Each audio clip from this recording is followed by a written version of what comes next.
people lose their families in loud, dramatic ways. Others lose them slowly, between unread messages, missed moments, and the words "not now." This is the story of a man who loved his child deeply. But didn't he know how to be there? The day Maya was born was also the day David buried his wife. Labor was supposed to take a few hours. David stood in the hospital hallway rehearsing names, imagining first steps, school runs, birthdays. Then the doctor walked out with a face that said everything before his mouth ever opened.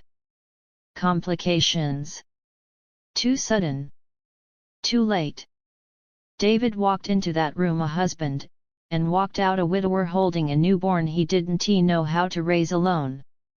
That night, as Maya slept in a clear plastic crib, David sat beside her and whispered a promise he truly believed: "I'll give you everything. You'll never lack anything. I swear." He didn't realize then that everything meant more than money. David had no manual for grief. No guide for single parenthood. What he did know was work. Work had always rewarded effort. Work made sense. Work didn't die suddenly and leave you alone with questions. So David buried his pain in his job. He worked longer hours. Took more responsibilities. Chased promotions with desperation disguised as ambition. Not because he wanted luxury, but because fear whispered to him every night, "What if I fail her?" When Maya was 6 months old, David hired a housekeeper named Auntie Rose. She cooked. She cleaned. She rocked Maya to sleep. She sang lullabies David didn't know. David told himself, "This is temporary. Just until things settle." But things never did. Maya grew up in a beautiful house. Her clothes were always clean. Her meals always ready. Her school fees always paid on time. But most nights, her father came home when she was already asleep. And most mornings, he left before she woke up.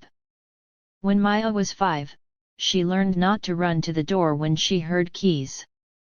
By 7, she stopped asking if Daddy would eat with her.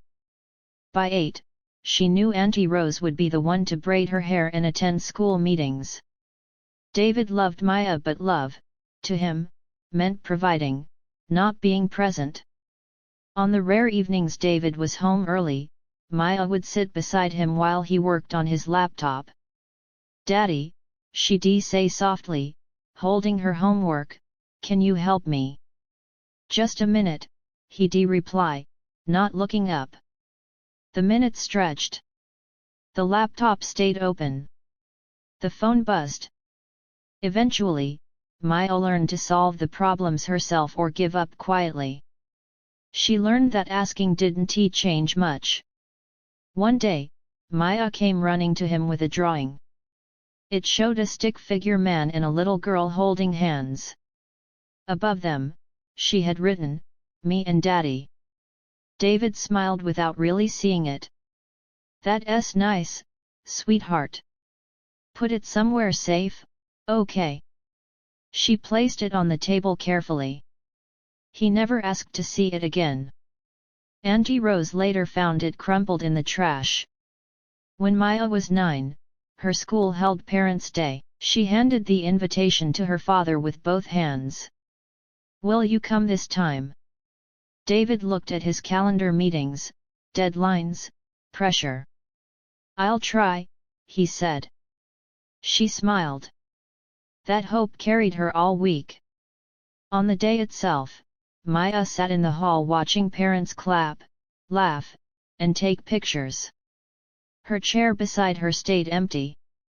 Teachers glanced at her with gentle pity. When it was over, Maya walked home quietly. That night, when David asked how her day was, she answered, "It was fine." Children stop explaining when they realize no one is listening. As Maya grew older, she grew quieter. She stopped sharing stories. Stopped asking questions. Stopped expecting. David noticed the distance but blamed it on grief, on adolescence, on life. He told himself, she's strong. She understands.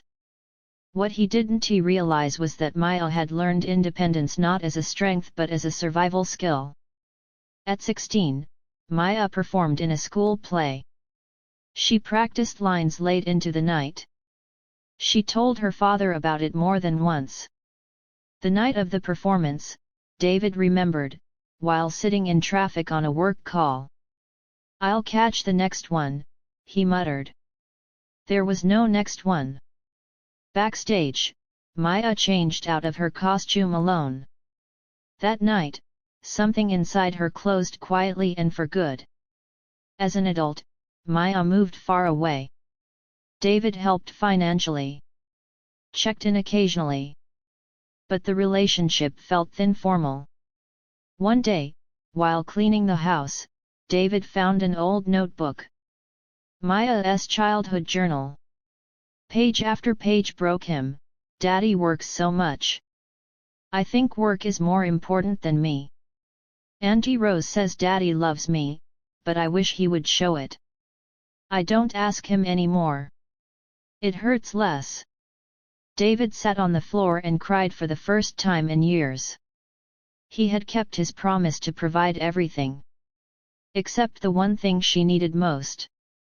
Being a single parent is hard. Grief is heavy. Life is demanding. But children don't need perfect parents. They need present ones. They don't remember how hard you worked. They remember when you weren't there. Because one day, "I'm busy" turns into distance. And distance becomes permanent.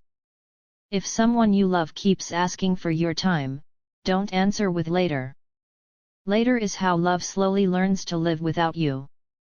What moral lesson did you learn from this story? And if you enjoyed this story, please like, comment and subscribe to this channel as I bring more interesting stories your way.